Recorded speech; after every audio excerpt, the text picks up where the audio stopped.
What's up, everybody? You are now tuning into the Love Project radio show. I am your favorite host, Kbrooklyn, and with me, of course, I have our co-host, Dre B. What's up? What's up? Y'all, my goodness, I am so glad to be in the building. It's been a long time. It's been a minute. Oh my goodness. I'm like, oh Lord, they probably don't even know who we are. Right. It was snow on the ground last time. Yes, it was snow. Man. I think we missed March Because of the weather. It was the weather. No, that was April. No, it was March, April, May. Yeah, March was the weather. April was a little vacation time. Yeah. And then now we're back on this good May. So excited to be here. So y'all know how we do. We do a little bit of everything on this show. We have a couple of segments and then we get into our topic. And we'll introduce the topic later. Right. So we'll just go ahead. You have anything to say before we jump in? Nah, I mean, well, just happy to be back here. It's been a long time.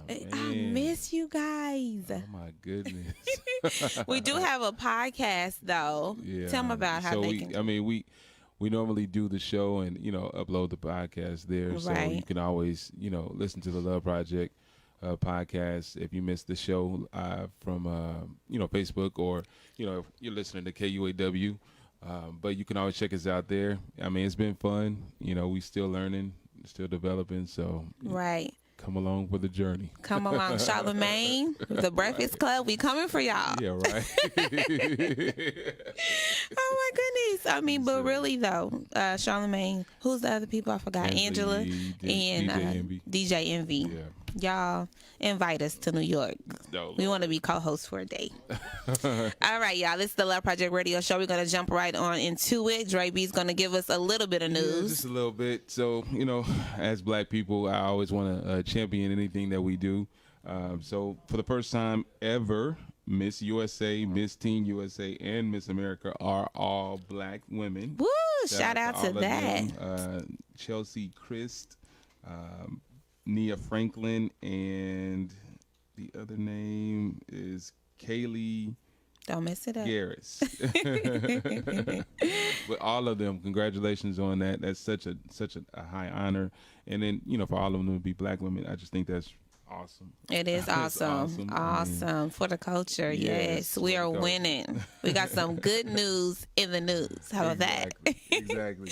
I do want to shout out Monty Williams. He is a assistant basketball coach for the Philadelphia 76ers currently, but he has been pegged to be the next head coach of the Phoenix Suns. He's a black man, so anytime a black man can get a head coaching job in any professional sport, right? We always want to give them a shout out. So hopefully everything goes well in terms of him transitioning to Phoenix, right, and being able to develop that team. They have a lot of young talent. So we want to come on with the black news, okay? Right. And then just some political, message out that I want to just throw out there. Joe Biden, obviously, he put his name in the 2020 presidential race, and I don't know. I'm kind of mixed on that because he's. I don't have anything against him, but people do. I see. I don't know. He's just up in age, and I always think about I want to see somebody with some. Energy. I'm not saying he don't have energy. I don't want to misstate. Yeah, anything. I don't want to make people think that I'm against, older people having a position. But it does seem like the majority prefers older person up in age 50s, for those positions. Even 60s is cool. Even in our church culture. Yeah, that's true. Yeah. But Joe Biden's obviously thrown his name out there, and a lot of the candidates have had town halls, especially the Democratic candidates. I saw Cory Booker's, Kamala Harris had hers. What is her name? I can't think of her name right now, but you fired. No, Bernie Sanders had his. Bernie Sanders, yeah. And I can't think of her name right now, the other lady, but it's okay. But anyway, they all have had town halls on CNN, so it's something you can go back and check out just to see what Who was people that one are guy we was watching? Pushing. Wasn't he? He's a black dude. What's his name? Cory Booker. Yeah, Cory Booker. I liked his. It was funny. He had some. He was ready for the question. He was. Yes, he was definitely ready and he was real excited. He was. But he hit them questions. I mean, he answered it like he did. He did good. Yep. Congratulations. So, I mean, those are some names, some little information and little news, just to think about. But yeah, that's pretty much it for me in the news today. I ain't got a lot, so. That's funny. Yep. All right. Well, I definitely don't have no news. We know. I don't have any news, but so our next segment is what you've been on. So I guess I will do that. I'm multitasking here as always. Yeah. I don't never focus. Okay. So me and some girls, we went to Chicago, Chi-Town. It was so fun. We went to go see the B2K concert. And, it was a really good concert. B2K, I expected more from them. However, maybe they were just tired. I don't know what it was, but it was a pretty good concert. I don't know what it was. Well, maybe they were just, had their eyes on Raz B the whole time because he, I guess every group has their David Ruffin or their, what's his name? Bobby. What's the boy name? Bobby Brown, or something like that. What was Michael Jackson's brother name that was acting out when you showed me that video?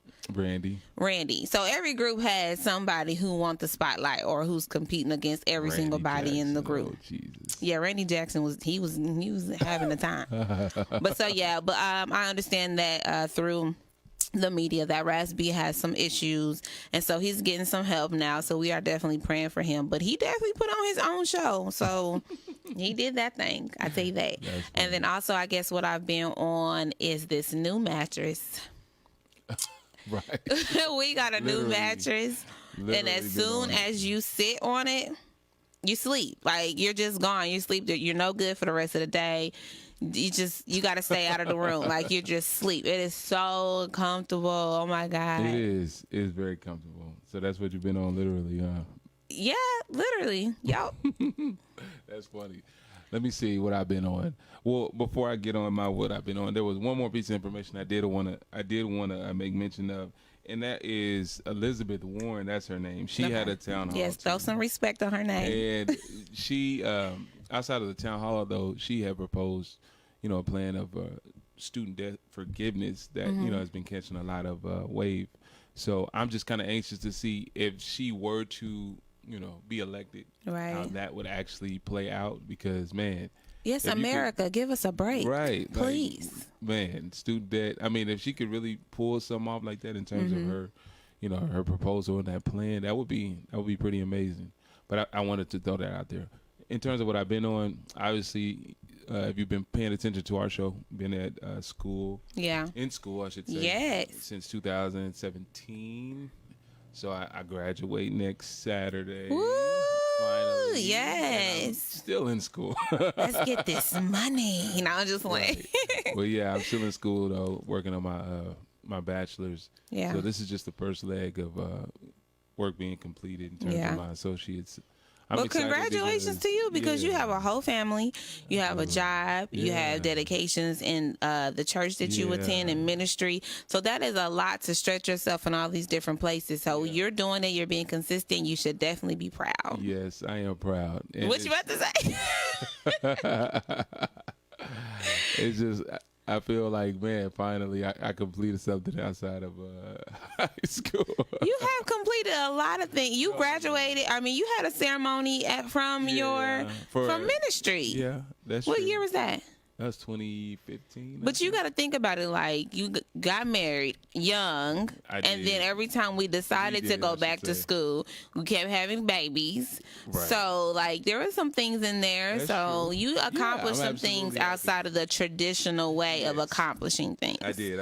Because we don't want to set our viewers up to think that that's what No, right. That's not everybody's cycle. Right. Or path. Yeah, absolutely. So, I've been on that, and I'm just happy. I do thank God that, I've gotten to this point, and I'm going to continue to grind and, hopefully get to the next point. And, see what just God has one step for me at a time. Keep going That's and all going. we can do is one step get at a this time. money. Stop. It ain't about that. I know, but you might get some. Right. Maybe. I'm just so saying. extra. Okay, so America, give us a break, because clearly we have student loans again. Yes. So Lord, please. Yeah. I mean, even if Elizabeth Warren don't get elected, somebody else can pick up that plan and maybe, do some things For with real. it. We'll see what happens. But anyways. I'm just saying. Yeah. So our next little portion here. Yes. Why you turn that off for you? Because I don't want it on me. Our next little portion here is our relationship advice. And so I think we got a few pieces of advice tonight. I don't think we could, or today, we couldn't really decide on what the advice should be. So we have a couple of things. Yes. So you go ahead and you you go ahead. Okay, so one of the pieces of relationship advice that I was thinking about, or that I'm going to bring to the table, speaking of tables, is before you start dating, you have your list of what you want in a guy or a girl, and you making your list, and you like, they better bring this to the table. Right. They better have that for the table. I better be able to eat, drink, have my dessert, and snack at the table. So you have your list of what another person should be bringing, and hopefully what you can bring to the table. Right. But my question is, after you get in that relationship, are you still bringing those key elements to the table? What you said that you needed in a man, or what you said you could give a guy, or vice versa, are you still bringing that to the table? Can they sit at your table and still have that full course meal that you promised? Or are you lacking in what you said that you can bring? Not that what you can bring may change, but are you still bringing that to the table? That's interesting. I don't even know if we could think about what we was bringing to the table. Listen, I didn't even know what was in the grocery bag. First of all, table. But it's not a grocery bag. It was a grocery store.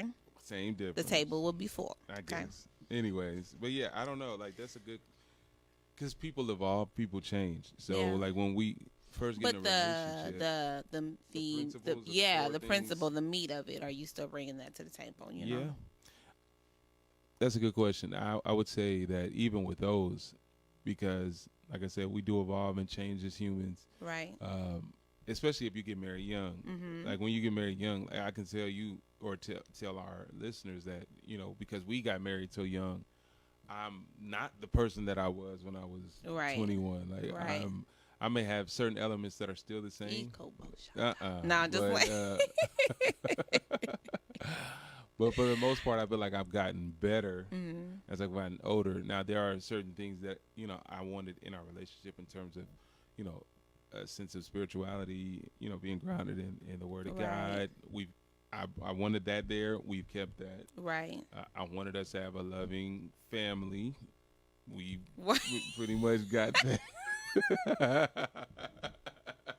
Pretty much. That was a whole pause right there. Kendall is the one Don't do Kendall. Don't do Suge Knight. Don't do her. Suge Light. That's what somebody called her yesterday. Don't do her. Do not do her. We're still praying for Kendall.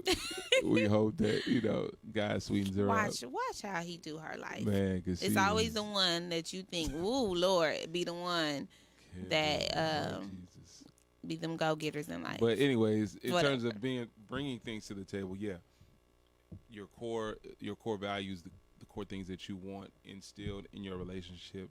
Now, obviously, some of the things that you, as you're growing as an adult, right, you may branch off of those things and may want to incorporate other things, right, and that's perfectly fine.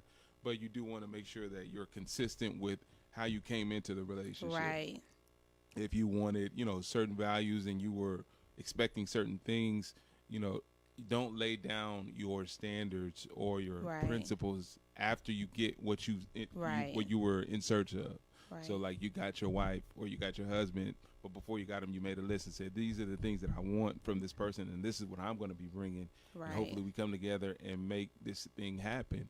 Well, you get with one another, and then all of a sudden you get complacent, you get common, busy. You feel like you get busy, and those same values you kind of lay to the side because, life happens. Mm-hmm. And so I think it is critical for you to be able to keep what those things are so that you're able to continue to develop your relationship and, be able to have that foundation to fall on, or to sit on, I should say. I guess what I would say about the things that you're bringing to the table is to maybe think about it differently if you're not if you're in a relationship or if you're getting into one, because we are so specific. This is what I want, and it's okay to be that way. Right. And this is what I'm going to do.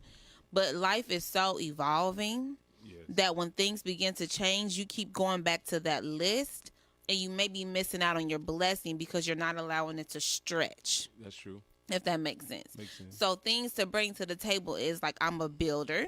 Okay. I can be consistent, okay, respectful, go-getter, things like that. You know what I mean? Things that where you can have a basket and fill it up versus it being closed off. Like, right. I'm bringing my body to the table. Okay, well, listen, that body ain't gonna be the same. That can change. It can go up, or it can go down, whatever the case may be. But those things change. So having that those baskets, like, okay, I can be consistent. So when things do change, okay, I'm going to be consistent in this now. Right. I'm going to be consistent in that now. Instead of having that closed, shut type of item on the table, you should kind of maybe just bring those things to the table that you can allow to expand as your relationship is growing. So reevaluate your list of what you're expecting. Reevaluate. Or if you already have your list and you're already with somebody, go back to it and be like, okay, that was a little bit much. Right. Let me reword it. Let me do it this way. That way you don't put so much expectation on another person that they can't fulfill what your list is, because you're not allowing it to expand and evolve, because people, like you said, grow and change. You know what's funny is that probably is a lot of the downfall for a lot of relationships, because, you have a list or a certain set of things that you have in place that this person has to meet. And if they miss out on one of those things or mess up something, then because you're so strict and held to that particular standard, you feel like they can't meet meet whatever it is that you are desirous of, just because they may fall short in one area. Exactly. And you could be missing out on a wonderful person. You just got to realize that, no one's perfect. No one's going to meet everything that you put down on paper. Exactly. Like I made a list. And they may not meet it today. Right. Who's to say 5 years from now that thing that they were lacking they now have? Exactly. I know I wasn't meeting anything. I cannot. You had to been meeting something, for me to say yes. Right. No, a couple things. But anyway, we were so young though. Yeah. We were so young. So, yeah, that's some good advice. Yay. And then the next piece of relationship advice or topic would be that emotional support. Yeah, emotional support. So, in relationships, you're going to go through hard trials. You're going to go through tests. You're going to go through difficult situations that, are going to be unpleasant. And you, as the spouse or the significant other, you have to be able to provide what is needed for, who you're with.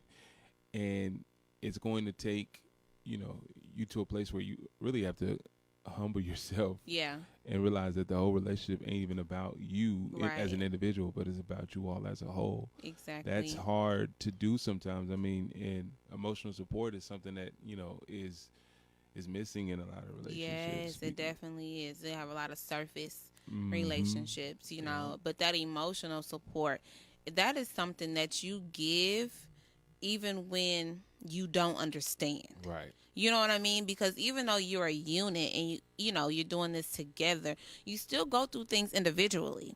And a person may not be able to explain to you fully, this is what I'm going through. But for you to be there for them emotionally is kind of like that emotional security. Yes. Relationships want that security, that protective feeling, you know what I mean? Yeah. And all the areas. So whenever you provide that emotional support, it may just be listening or rubbing a hand or rubbing a head or being there while, they're talking or crying, or just being there, being in that place, not judging them, not rushing them out of a certain place, or you should be better by now, or you should be over this, or you should be that. Just kind of having that emotional support to us, like, you know what, I don't know exactly what you're going through, but when you fall, I'm here. You know what I mean? Yeah. Like that type of emotional support. I agree. And one of the things is that as a guy in a relationship, you got to realize that it's not always your job to necessarily save the day or make your spouse or significant other feel better in terms of doing something for them. Right. Sometimes they may be upset about a situation or hurt by a situation, and they just want to express how hurt they are or how upset they are, and they just want you to hear their heart. You know, they don't want you to go out and try to find a person and do something. Right. They just want you to be able to be that place where they can express all of their emotions, all of their feelings, and you really just be that sounding board that they need. They may not even want you to say a word. They just want you to have your ears attentive to whatever it is that they need, and their need really is just for you to hear them. They just want to be heard sometimes. Yeah, emotional support isn't all about understanding the situation. You know what I mean? Some things you're not going to understand, but they definitely need you there to support. And it's like, you know what? Sometimes it's like, okay, I want to give emotional support, but then you're in your own, like you need it too. So it's so weird because how can I say this? It's like you would hope that when you're down, I'm up, and when I'm down, you're up, so we can balance out each other. But sometimes you're both down. You know what I mean? And so sometimes you're both down, struggling at the same time, and it's like, oh, emotional support, but what I need, this is what I need right now, you know. And you kind of have to, and I know people think about this because I've thought about it. Well, if I give all that I have in this low moment, who's going to do that for me? You think about that. But don't worry about that because God cares for you. You know what I mean? So don't think that you're going to lack or that you're giving your last or this is all I got and I got to give it to him and I got to give him or her emotional support. Like God is going to balance that out. You know what I mean? Yeah, I agree. Because sometimes you both will be at a low point and it's going to be like, I ain't got nothing to give, and I ain't got nothing to give neither. Man, that's true. I mean, those are real circumstances when you both, like, if you are both connected to a person and y'all both experience a loss, right? Or you know, let's say you work in a ministry together and you take a blow in ministry or something like that. Like that's real. Like both parties can be at a low point. So how do you work your way out of a situation like that? I mean, I would say what I would suggest is being able to come together and express what's going on. Yeah. You know, being able to verbalize, your feelings helps out a lot. And then you have that person that you can share it with, your wife or, your husband, whoever. That's a bonus. And then that is. Going from there, you've laid out what the issue is. Now let's come together. Let's talk to God about it. Right. Let's pray together. Let's see, what it is that we need to do. And hopefully he can begin to restore and fill us up in areas that we feel like we're empty in. Because that's what he's there for. You know what I mean? When we're weak, he is strong. And he could be God in our situations whenever we admit to being weak or admit to being at the bottom. You know what I mean? Our spouses cannot be our everything, and I've stressed that before, is that I've learned being married 13 years that he can't be responsible for my happiness. He will do things that will make me happy, but if for whatever reason I can't leave him the sole person that's responsible for how Keisha feels every single day. Right. That's too much on him, and then it's just not realistic. It's not. It just can't happen. It's not. So you have to find that in yourself. You have to find that in God. Okay. Take that. I thought a baby boy. You're stupid. Okay. But no, like he can't be responsible for my happiness. I can't be responsible for his, although we will do things that will complement each other, that will enhance the joy that should be on the inside of us. Agree. And then this last piece of relationship topic or advice is going to lead us into our next subject, is being able to be yourself in a relationship. Relationship. Yes. Be yourself in a relationship. You can only be effective if you are yourself. Exactly. Don't be. You can't look at. So when we say that, there's a lot of times where you're in a relationship and you look at somebody else's relationship and you see how they operate, how they work. And you think, comparing. Oh, maybe I can do this for my, my person in the relationship. Yeah, every time I and they, he was like, no. Long story, not a violent smack. You silly. I saw it on a TV show. Let's get through this topic. So you silly. Sorry. So where is that? I'm sorry. Oh God, you silly. So you can see in a relationship where you see how other people operate, and you try to take that and then apply it to your relationship. And that may not actually work for your spouse, right? In terms of how they operate or what they like. Like that, that may be a turnoff for them. They may look at you like, have you not been paying attention to me? Do you know that do you not know that I don't like that? Or right, like how you brought me that drink home last night. Right. I thought I was being like, what is this? I was thinking I was being like, oh, she gonna like this. It's not Sonic. It was a different restaurant. It was just not. I don't know what it was. It was a drink. It was good though. It was, what is it, cherry limeade? No, it was called Sprite Cherry. Oh, that's why. I don't know. But yeah, so you have to be yourself, and you don't want to reveal yourself in the middle of the relationship. Like, you want to be yourself from the beginning, so you won't be psyching nobody out to be with you. And then that's not fair to you neither. Your real self should be good enough for whoever you're with. You know what I mean? I agree. Like that is something that, you know, when you're looking for a relationship, that should be at the forefront of your mind. Like, okay, whoever I'm engaging with, they got to know the real me. Like, I don't want to put up a facade. Obviously, I want to put my best foot forward. Exactly. Yeah, we're not saying don't bring your crap. Right. We're not saying don't do that, but we're just saying don't, you know, fake who you really are. Right. Don't act as if you got all this stuff together and you still live in your basement or in your mom's basement or something. Yeah. Or, you know, you struggling financially, but you acting like, you know, everything's all good. You have to be real. Be real with yourself. To me, if you're real with yourself, then it's easier to be real with other people. Yes, it is. Yeah. I done turned the camera on you. You stop talking. But no, you definitely have to bring who you are to the table in your relationship. And of course, as you're evolving, you're going to learn new pieces of you, but you don't want to hide that. You know, you want to reveal that to the person that you're with. You don't want to pretend to be somebody, and then 2 years into the relationship, the real you pop up, and then you wonder why they not liking you or feeling you because they thought you was somebody else. Exactly. You know what I mean? That's true. So, and back to what you were saying about looking at somebody else's relationship and thinking, oh, I can bring this to my relationship. Mm-hmm. Some things you can, but you don't want to compare. Right. You don't know what's really going on, you know, behind closed doors. Right. I remember there was like an article or a story or something to where this girl was getting flowers every single day. Mm-hmm. And another girl saw it and was like, dang, my dude don't bring me no flowers, you know? So she started getting upset, and the other girl kept receiving these flowers every single day. And then the other girl just kept watching the flowers be delivered at work, and she was extremely jealous.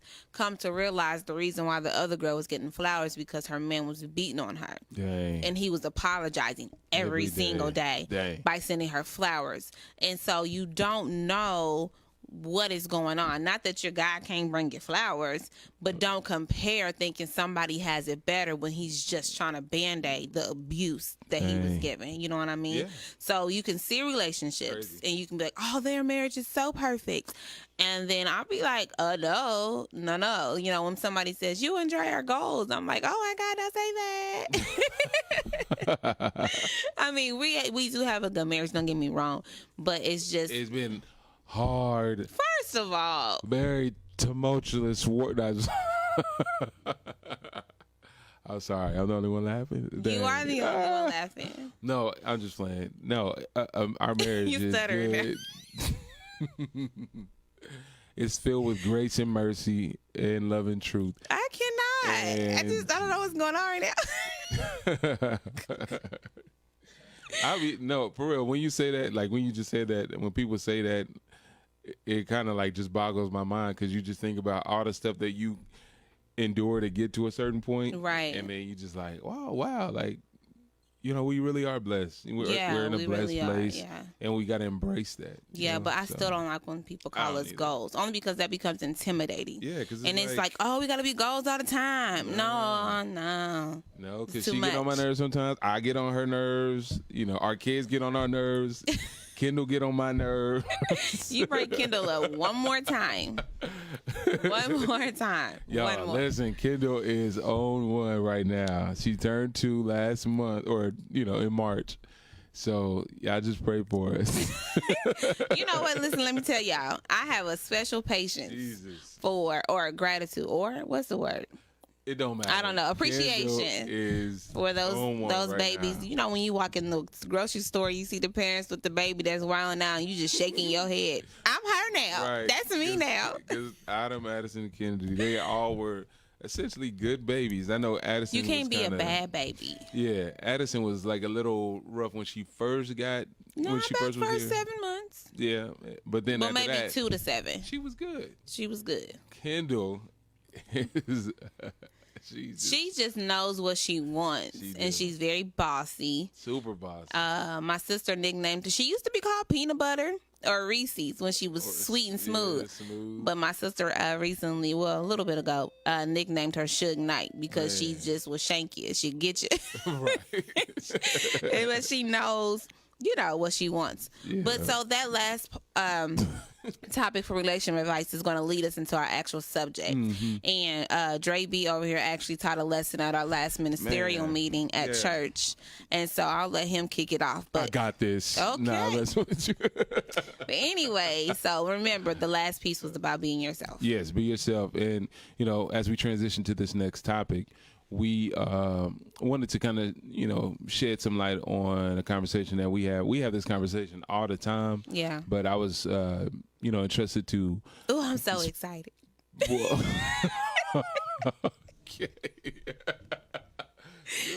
I'm sorry. So I was interested to, be able to teach a class at our ministerial class at our church. And the topic that I was given was He Called Me. And just speaking about being comfortable in your own skin as a minister, as a communicator, as a preacher, whatever it is that you are designed to do, being able to be confidently who you are. Right. And not being intimidated to be who you are, and trusting that whoever you've been called to be, that God is does know what He is doing when it comes to how He's designed you for this time in your life. So, sometimes as a believer, we kind of get intimidated. And for me, I look at it like some of the culture that and I'm just speaking in terms of our culture. Right. It feels as if you can't necessarily bring the real you to church or to your family or to your friends or whatever, just because in the position of communicating, or just all together. Well, I guess all together, but if we're just speaking in terms of communicating, sometimes you feel like you have to have it all together, or you have to put up this front as if you know it all. Right. And you better look at that Bible not one time while you speak it. Man, you better not look down at no notes. You gotta have it all in your head. I know you don't, because you got that gift, but that's I'm just saying, for a 10-minute message, don't give me 30 minutes. You stupid. That's all I got. Right. But no, being able to be you is so freeing. Yeah. It's freeing. And you're more effective when you are yourself. Exactly. Like, one of the people that I was speaking about was John the Baptist, and how he knew what his calling was to be. It was obviously he was set apart from birth. He was a Nazarite, so that essentially means that you can't cut your hair, you can't have any alcoholic drinks, you can't eat. You have to maintain a certain diet your entire life, and that's what he was from birth. And that is so good. Sorry, sidebar. That you bring that out about John the Baptist, because he was a Nazarite. Yeah. And a lot of times we look at things that we cannot do based off being a sin. And sometimes when you're called to a certain place, it's not about whether something is a sin or not. It's about how God has set you apart specifically for a certain, job or calling. Yeah. And it wasn't that these things were sins. It was that God wanted him to be set apart. Absolutely. And that was in his bloodline. That's what they had to do. You know what I mean? So everything is not about, is this a sin or is this not a sin, or just trying to be borderline, not sinning, but almost sinning. Sometimes you just have to make that sacrifice, whether it's a sin, when it's not a sin, just because of the call that is on your life. That's Sorry, good. that was, I just, No. That's really good.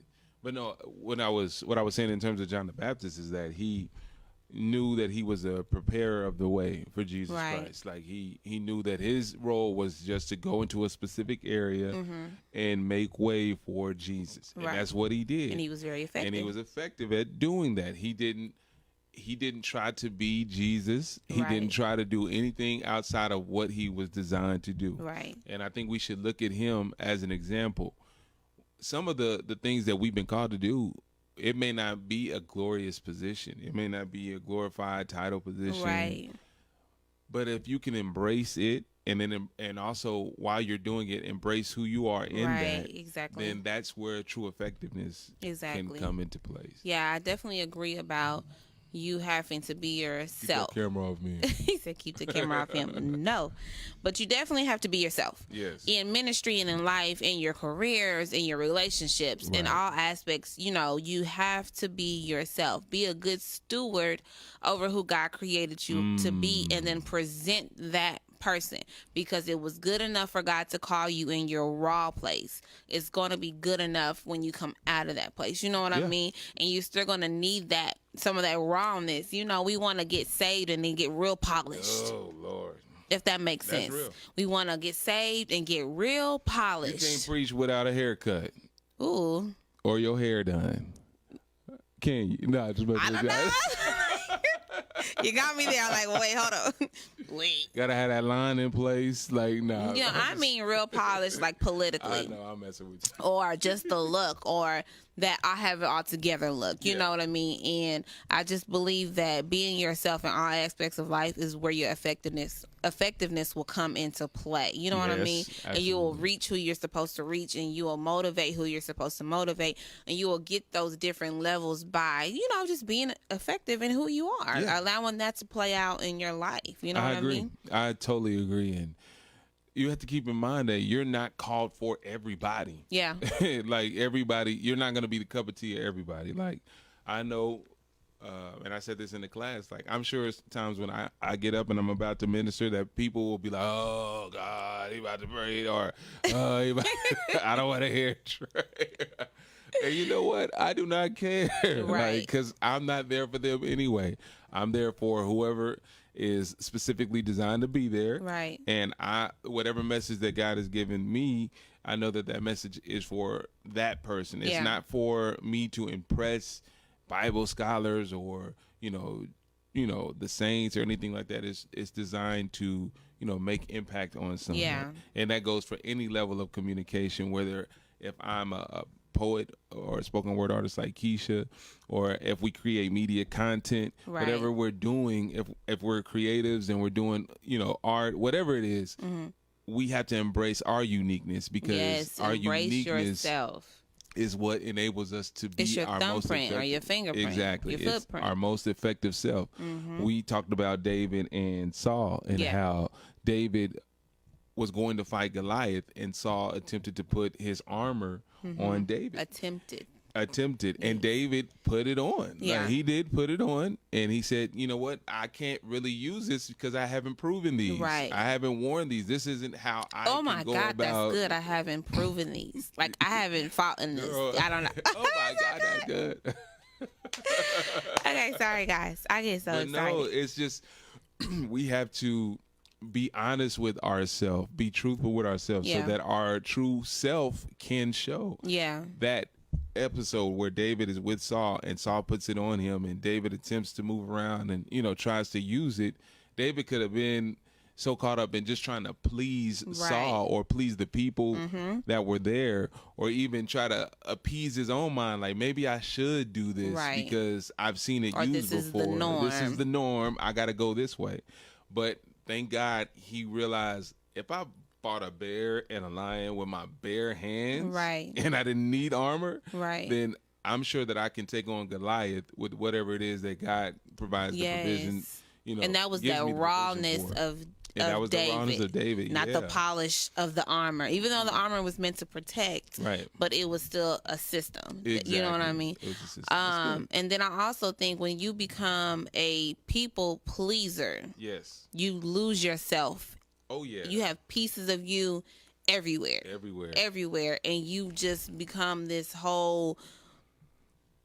What's a good word? Quilt of things sewn together, trying to appease or please everybody in all these different areas. Okay, when I go here, I got to do this. Not saying that you don't fit the environment for what you're doing. Right. You do have to become, what you need to become to reach a certain people. Right. But what I'm saying is when you become a people pleaser, then you begin to lose yourself everywhere. Yep. You lose your identity. You lose your effectiveness. Man, identity is critical. You lose your identity when you start trying to please people. Yes. And the crazy thing about pleasing people is what they want today, they may not want tomorrow. And I don't have time to be changing and flip-flopping because you one way today and now you want me to bunny hop tomorrow. Yesterday you wanted me to run. Now you want me to bunny hop. And on Tuesday you want me to do the frog or something. I don't know. The frog. Like the frog. Stop. Well, what I'm saying is people change their mind all the time. Man, and I can't keep up with that. Think about how Moses was leading millions of people in the children of Israel, and how he helped get them delivered out of the hand of Pharaoh, and he delivered them in terms of bringing them across the Red Sea through the help of God. And he had so many people that after all of this happened, then they begin to complain and they murmur about where they are, and they murmur about what Don't let people make you miss out on your blessing. It's just, man, like I could only imagine how stressed out he must have been. He probably had a bunch of Kindles. He probably did. He had to be stressed out hearing people complain about every single thing. Yeah. Now, what if he would have took those complaints and it would have been and acquiesced to whoever was saying whatever at whatever time? So if this person was saying, well, let's go this way because I think it's quicker. Then he started doing what they said. And then this person talking about, well, we should eat this and not this. Well, then he, so he's like, because everybody has an opinion, or everybody knows what you should be doing. Man. And that is what's so irritating is everybody think they the one that know. Everybody knows. That's everybody so an expert. irritating. That's so irritating. It's like, you know what? Go and study yourself. Yes. Please go study yourself. Learn yourself. And quit, get off of me. Yeah. You know what I mean? Not that I don't want your support or your emotional support or your honest criticism out of love. Right. But don't spend so much time trying to study me. Go study yourself. You know what I mean? Please go. Just go. Stop it. Go do you. But no, like definitely. And, when you describe Moses, if this person said we should go this way, then another person says we should go that way, and then everybody has an opinion, what you end up really doing is being stuck. Yeah. You keep just running around in circles and not really getting anywhere because everybody has something to say. You know what I mean? You keep going back to the same point, trying to please the same people, and you just go nowhere. Man, that's so real. you kind of have to be that person that people don't like sometimes. That's real. And we don't like that. We want to be liked. We want to be liked. We want everybody to be satisfied with our presentation. We want everyone to be in agreement with what our decision is, and that's not always going to be the case. Right. I have had to learn that the hard way. The way I lead is I try to lead in terms of like the thought of the group. Right. I don't necessarily want to just be the one that makes a decision. Right. And so I've learned, sometimes that group thought is not the right way because to go. the group can't get it together. Right. You got so many. Having a group is good because you get different views. Yes. But when it comes down to making a decision, you actually have to step up a little bit above the group and just be like, you know what, this is what God said. This is what we doing. This is what we doing. Exactly. You have to move past.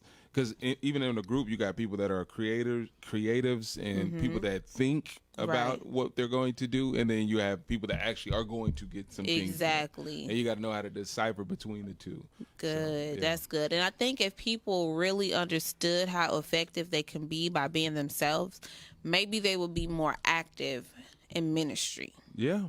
So, like, how could we encourage or it could be two things. They're not comfortable in their own identity or knowing how to be effective in who they are, or you know, maybe they feel muted, or maybe they're just lazy.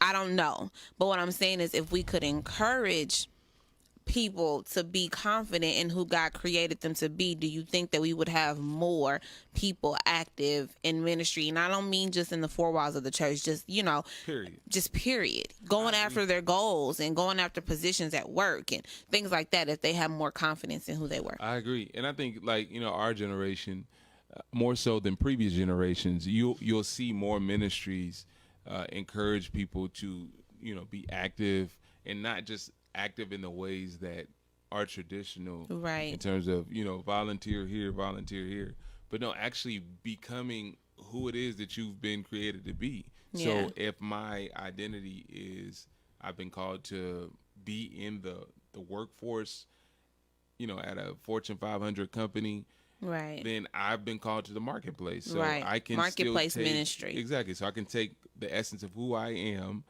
with, you know, the Holy Spirit, and be who I'm supposed to be in that area, and still be effective. And that's why I liked how you described it when you taught. You said, you know, preachers of the gospel or communicators, because everybody might not hit a pulpit setting, but you're still a communicator of the good news, a communicator of the kingdom message, of the gospel, you know.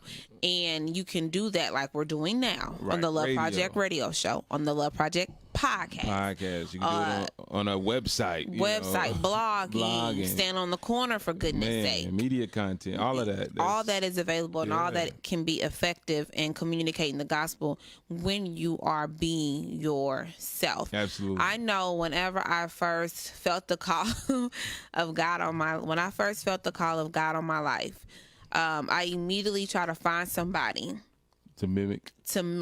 I remember it was Juanita Bynum, and I think I was like 15. And I felt the call of my life to do, you know, whatever God was asking me to do, to speak. And I didn't really know how that was going to play out in my life, because I just wasn't baptized. I was baptized, but not baptized in the system of church culture, basically, is what I mean. I wasn't soaked up in the culture. So whenever I felt the call on my life, I was like, oh God, let me go find somebody real quick because I loved her too, and I still do. Juanita Bynum, she had her ups and downs, but I still follow her sometimes. But I mean, I watched every message. I threw my head back in the bathroom, but every time I went to speak, it didn't come out like that. And I was like, oh, this is not gonna work. I said, she's just too strong. And then I started feeling real is it inferior? I started feeling inferior and not enough, because I couldn't mimic Juanita Bynum. I'm like, God, if you call me, then how come I don't sound like her? That's crazy. Yeah. And people think that. Yeah. But when I got older, and then even when you started introducing me, because I felt that way from that point all the way up until probably a few years ago. Wow. Like, I can't identify with nobody, you know what I mean? And of course I started doing poetry and things like that, which I really love, the spoken word, but I still know there's other pieces that God has called me to, but I couldn't identify. And because I couldn't identify with nobody, I felt like maybe I wasn't called. But the feeling doesn't go away.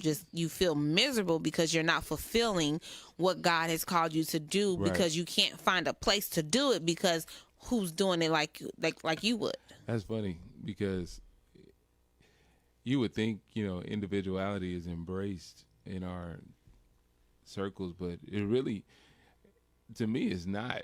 I mean, and that's what causes people to feel that way, because, you know, if we are developed in a system where there's models of individuality, then, you know, it's going to be the norm. Yeah. But because there's not models of individuality, because you have people that mimic other people, and that they try to pray like other people, talk like other people, preach like other people. I guarantee they have the same thing. As soon as they felt the call, they try to find somebody they can mimic. That throws the next generation to a mind fight, because they're lost. They're looking at those before them and saying, so I have to do it this way in order to be effective. And it wasn't flowing right. Every time I open my mouth to do any type of hoop, holler, get all aggressive like she gets, it just was not coming out. My words was not falling off them lips right.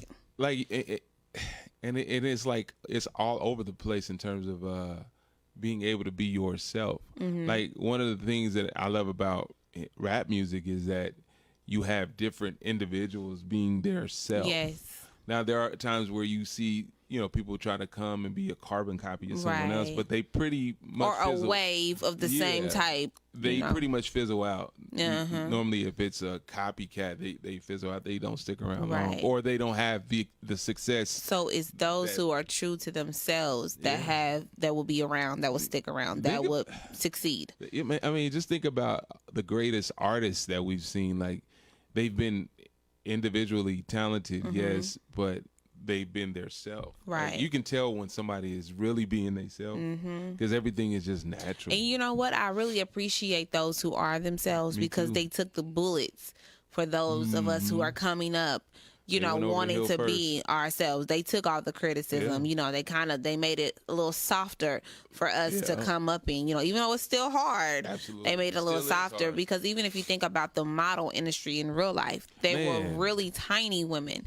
And then some curvy girl decided, you're not going to tell me because I'm not a size 2, I can't be a model. Right. And so now they have the curvy models or the, what you call them? The BBWs. That's what I call them? Not you. I'm saying like... I was like, what? I'm saying like what you call them. Like, not you. Oh, my God. That's funny. But no, like, so now you have models of all shapes and sizes. Right. And then you have fashion shows where people are actually using them. Beyonce recently did her homecoming. Well, yeah, that Netflix special. She... that reflected the Coachella. Yeah. She had 2 people that were not tiny. She had more than 2. Well, I was just talking about that the dancers. The dancers, where they were, they were kind of plus size. Curvy, yeah. Plus size model. That's and what they did an awesome job. Like, if you can do the job, it don't matter. Right. Like, you're there to dance. Exactly. And they did great. Awesome like job. I was so proud to see that. So we have like 7 minutes. So just want to definitely encourage everybody. Like, I don't know how you're going to do it or what's going to encourage you to do it, but find that peace with who you are. And a part of that is falling in love with your story. Yep. No matter how rough it is, like everybody got a story. Everybody has a story, and everybody's story isn't pretty. So fall in love with your story, because then you can produce from your story. You can say, this is who I am. This is what I went through. This is how I got out. Yep. And this is the juice is produced from the crushing of the grape. So all your stories and all the crushings produced a beautiful wine or a beautiful juice. And so now people are tasting the goodness of what you had to go through. Oh, God. Hey. What?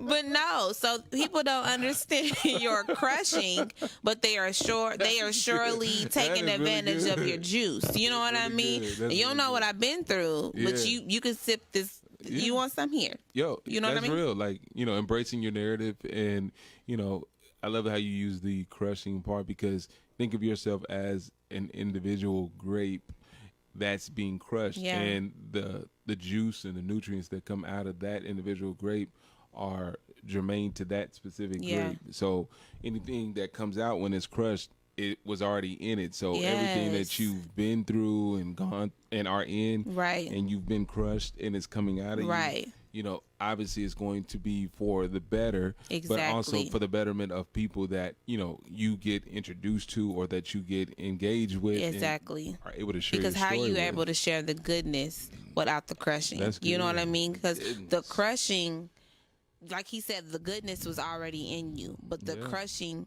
produced it. The crushing exposed it. The crushing released it. And whenever they're making grapes, or I mean not grapes, wine, I'm pretty sure they're not keeping all the skin. You know what I mean? They're crushing it, they're taking the juice, and they're throwing away the extra. So that's what you have to do. Whenever you've already been crushed, enjoy your goodness and throw away the extra. You've been there, you've done that. Let it go and enjoy the wine that has been produced out of your bruising. That's good. Woo. it pleased the Lord that he bruised them. That's what the scripture says. It does. It does. It didn't. That's good. I saw this meme that was like, I don't want to go through stuff that make you stronger no more. And I was like, I agree. I'm over That's it. hard. Oh my goodness. That's real. That's real. That's funny. Any last? Okay, that was my little last tidbit. You got 4 minutes. Encourage somebody. What you just said was really, really good. I really don't have nothing to add to it because it was good. It was good, man. And I would just say, just embrace your uniqueness. Yeah. I had the quote from Dr. Darius Daniels: Goliath wins when someone else besides you shows up to the fight. Again, say it again. Goliath wins when someone else besides you shows up to the fight. So anytime you have a specific giant in your life and you are attacking that giant, you have to come as yourself. You have to be who you are. You can't come in someone else's manner. You can't try to be somebody else. You can't fake it till you make it. Right. But the Goliath or that giant that's in your life is going to have victory over you unless you attack it as your uniquely gifted self. And when you attack it that way, then you'll overcome. You'll have the victory. I always look at David as an overcomer. Yeah. He had experiences where he was an overcomer before Goliath, and that should be serving as a reminder. You won in certain areas where you were yourself and you were effective just being who you are. Right. So when a harder situation comes, don't be afraid to be yourself just because it seems like yourself isn't enough. You're enough, plus you got the Holy Spirit living in you. If you are a believer, then anything is possible with exactly. Jesus, so. And you're going to have many Goliaths. Yep. So just keep showing up, just keep fighting them off. But the thing about a Goliath is it's a giant, and they're not just going to go away. Their presence is known. Yep. So you got to show up, you got to be yourself, and you got to win over Goliath. And the only way you can do that is by showing up, being yourself, and then trusting God with who he made you to be. Amen. Because that is why David won. He trusted God and who he made him to be. Almost got, swayed.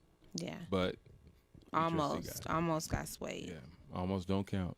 That's what Brandy said. Yeah. Ooh. Stop. Hotmess.com. Well, I do want to thank you guys for listening to the Love Project radio show on KUAW.org. Also brought to you by the Music and More Foundation. We love you guys, and we will talk to you soon. All right, take care. Peace.